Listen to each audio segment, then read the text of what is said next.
नमस्ते, मैं अंशु वशिष्ठ। हमारे यूट्यूब चैनल में आपका स्वागत है। आज हम पढ़ेंगे ओरिजिन ऑफ अर्थ। ये हमारा ओरिजिन ऑफ अर्थ एनसीईआरटी में काफ़ी फर्स्ट चैप्टर है 11th क्लास की फिजिकल ज्योग्राफी का। तो हम पहले एनसीईआरटी को देखेंगे, फिर उसके बाद हालांकि मैंने नोट्स बनाए हुए हैं, उस नोट से पढ़ेंगे। ठीक है, चलो पढ़ते हैं।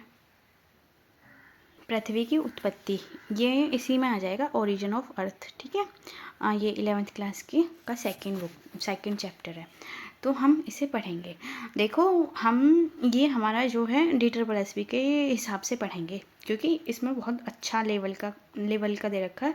बोलते हैं कि फिजिकल ज्योग्राफी के जो कोर है, जो आत्मा है, वो 11th क्लास की ज्योग्राफी है, एनसीईआरटी वाली। ठीक है, तो हम पृथ्वी की उत्पत्ति के बारे में पढ़ेंगे। ये मैंने हाईलाइट कर रखे हैं। इमैनुअल कांट ने पृथ्वी की उत्पत्ति के बारे में सबसे पहले परिकल्पना दी, जिसका नाम था वायव्य राशि परिकल्पना या गैसीय परिकल्पना। ठीक है, उस टाइम के जो जितने भी लोगों ने परिकल्पनाएं दी थी, उसमें हर किसी ने इस संशोधन किया। अब इनके बाद ये इमैनुअल कांट ने 1755 में दी थी। ठीक है, गैसीय परिकल्पना या वायव्य राशि परिकल्पना। अब उनके बाद 1796 में आ गई लाप्लास, जो कि गणितज्ञ थे। इन्होंने निहारिका परिकल्पना दी। इन्होंने कहा कि जो मतलब ग्रहों का निर्माण धीमी गति से घूमते हुए पदार्थ के बादल से हुआ है। ठीक है, और सूर्य की युवावस्था से संबंधित था, जो कि अब इसके बाद आगे 1900 में चैम्बरलेन और मोल्टन, इन्होंने भी दिया। अब भ्रमणशील तारा के नज़दीक से गुजरा, यानी ब्रह्मांड में अनेक तारे हैं जो कि आपस में भ्रमणशील तारे के नज़दीक से गुजरे।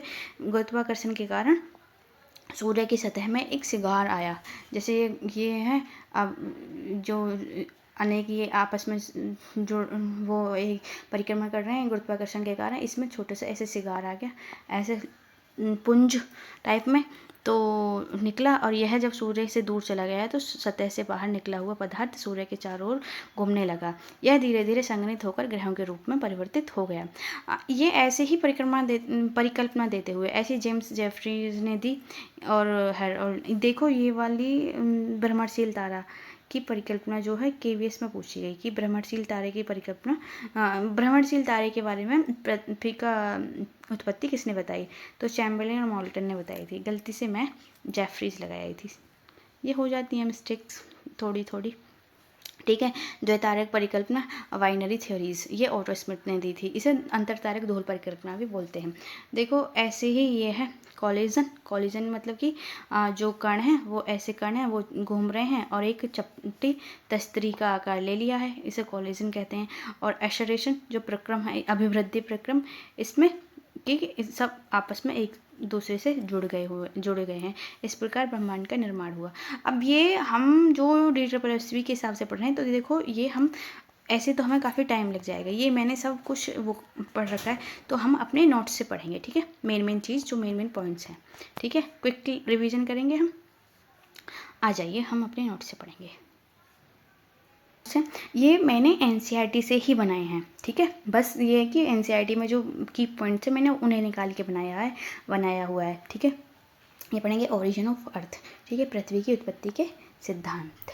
और ये है पहला गैसीय परिकल्पना या वायव्य राशि परिकल्पना, जो कि इमैनुअल कांट ने थी 1755 में। ठीक है, इनके बाद निहारिका परिकल्पना, गैसीय धूल कणों के गैसीय बादल वाला, ये लाप्लास ने दी। निहारिका क्या है?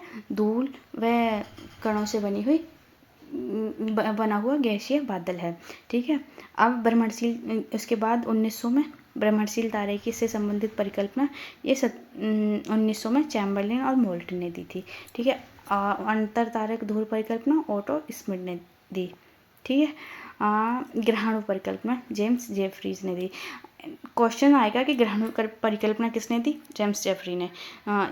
एक ऑप्शन में ये आ जाएगा, लाप्लास आ जाएगा, ऑटो स्मिथ आएगा, इमैनुअल कांट आ जाएगा। तो हमें लगा देना जेफरीज। कॉलिजन क्या है? कणों के घर्षण के टकराने की प्रक्रिया। ठीक है, अभिवृद्धि प्रक्रम क्या है? छोटे छोटे कणों का आपस में जुड़ना।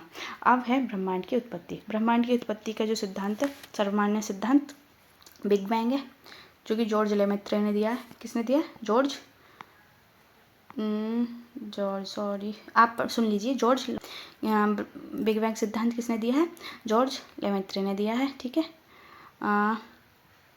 और फिर है इसे कहते हैं विस्तारित ब्रह्मांड परिकल्पना, यानी कि एक्सपेंडिंग यूनिवर्स हाइपोथेसिस।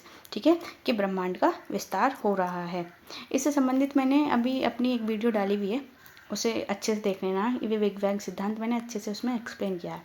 सबसे पहला विचार था एडविन हबल ने दिया 1920 में, इसके बारे में, विस्तारित ब्रह्मांड परिकल्पना के बारे में। अब ये जो बिग बैंग की घटना है वो 3 चरणों में हुई थी। क्वेश्चन आएगा कि बिग बैंग जो घटना है वो कितने चरणों में हुई? 3 चरणों में हुई।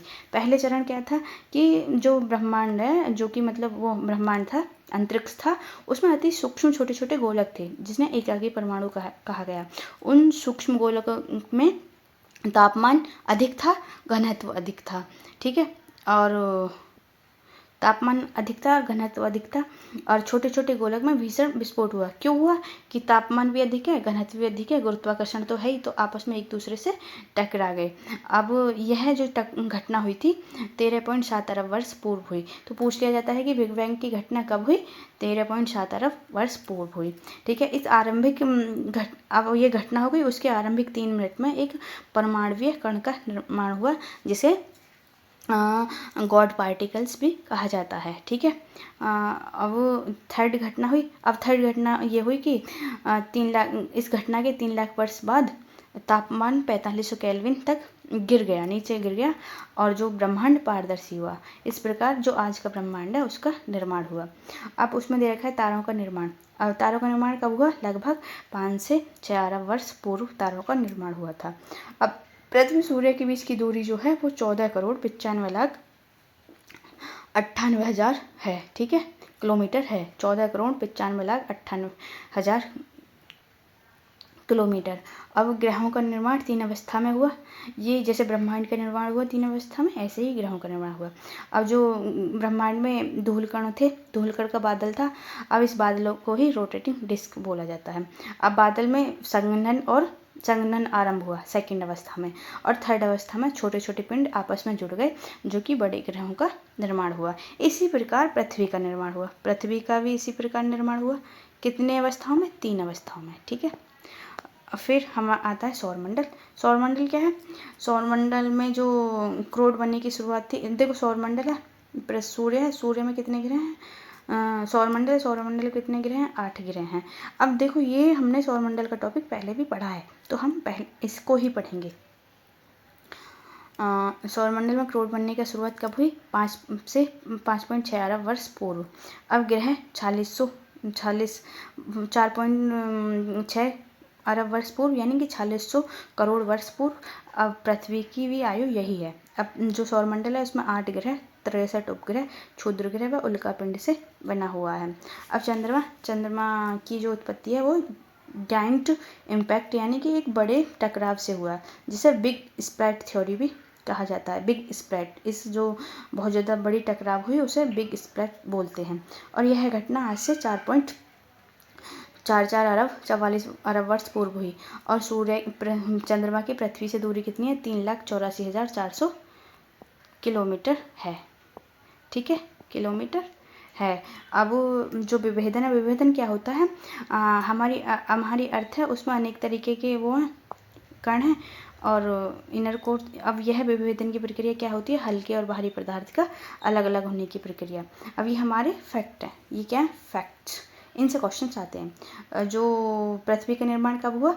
37.8 करोड़ वर्ष पूर्व। अब पृथ्वी की आयु कितनी है? 4.6 अरब वर्ष, या फिर 4600 करोड़। ठीक है, और पृथ्वी पर जीवन की उत्पत्ति कब हुई?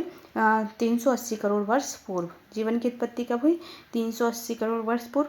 और जो सूर्य और चंद्रमा का निर्माण कब हुआ? 4.4 अरब वर्ष पूर्व, यानी कि 444 करोड़ वर्ष पूर्व। और ऑक्सीजन का वाई 200 करोड़ वर्ष पूर्व। और हमारी महासागरों का निर्माण कब हुआ? 400 करोड़ वर्ष पूर्व। ये हमने उसी एनसीईआरटी से लिए हुए ये सारे फैक्ट्स। जब हमारी ये पूरी सीरीज़ कंप्लीट हो जाएगी तब हम पढ़ेंगे। जब हमारी सीरीज़ कंप्लीट हो जाएगी तब हम ये अपने नोट्स आप लोगों को प्रोवाइड करा देंगे।